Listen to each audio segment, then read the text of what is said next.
Alright, so right now I'm in After Effects, and as you can see that I've already imported couple of images that I'm going to use for this example. I downloaded them from unsplash.com. If you want, you can download it from there, or you can use your own images or videos, whatever you want. Now make sure that you are working in a 8-bit color channel. So in order to do that, just click over here, and from this drop down you can just make sure you are working in a 8-bit per channel. Just click on OK. Now in order to create a light leak, let's first create a composition. So you can go to composition, create a new comp, and let's call this light leak. And width and height can be whatever you want. For this example I'm going to choose 1920 by 1080. Frame rate you can choose 30 fps or 24, whatever you want, and the duration will be 10 seconds. You can set this duration to how long you want the light leak depending upon what are your requirements. So for this one I'm going to set it to 10 seconds. Just click on OK. So once you have created a composition, our next step is to create a solid. So in order to do that, make sure you are inside the composition, go to layer, new, solid, and let's call this LL1 for light leak 1, and make sure its color is black. Just click on OK. And now we are going to apply a couple of effects to it. So the very first effect is fractal noise. So if you search for fractal noise under the effects and presets, just drag this effect and apply it onto this. So this is going to be our base effect, and it is going to drive the whole animation. Let's change some of the properties. So the first parameter is fractal type. So you can choose whatever you want. For this example, basic, dynamic or dynamic progressive works best. So I'm going to choose dynamic for this one. And under the noise type, make sure it's set to linear. And from here we can change the contrast. So we want these colors to pop out. So in order to do that, we can just increase the contrast value. And now you can see there is a really nice contrast between black and white areas. Something like this. Also we are going to lower down its brightness. So just set it to something like -45. Like this. And over here you can see we have the transform property. So if you click under that, you can just uncheck the uniform scaling, and you can scale both the X and Y, that is the height and width of this light leak, by simply dragging these parameters. If you want to go beyond 600, you can just simply increase the scale from here, or you can type the value just like this. For this one I'm going to set both the height and width value to 1000, something like this. Now you can see we have quite large fractals. So in order to smooth that out, you can lower down its complexity.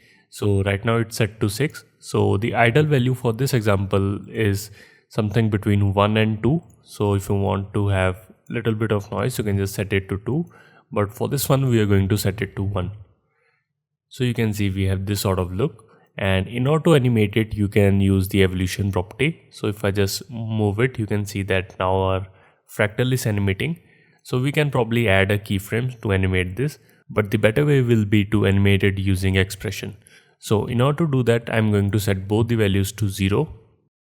And now you can add the expression by simply holding down the Alt key or Option key if you are on Mac. And if you click on this stopwatch, you can see it will give you a panel where you can type your expression. So just simply type this expression, time times 200. Now if I press enter, you can see we have typed our expression. And what this expression means, it's take whatever the value of time is and multiply it by 200. So you can see right now the value of time is 0. So 0 into 200 gives you 0. So the evolution value is set to 0. And if I move the timeline cursor, here you can see that the time value increases, and it will keep on increasing the evolution value as well. From here you can see. So as the indicator is moving, you can see that the value will keep on increasing. The benefit of this method is that you can simply change the duration to whatever you want. So let's say you want this to be exactly 4 seconds, you can just move the endpoint to 4 seconds, and you do not have to play around with any keyframes. You can just simply increase its length to whatever you want. So now you can see we have created this kind of animation, and now let's add some colors to it. So in order to do that, let's just close this up. We are going to apply an effect called tint. So just simply drag this, and under the tint you can see we have two colors. So the first color is map black 2. So make sure this color is always set to black. We are not going to change this one. And in order to add colors, we are going to change the white color. So you can pick whatever color you want. So for this example, let's pick something like blue color and just click on OK. Now if you want, you can also add hue and saturation if you want to control the saturation of the color.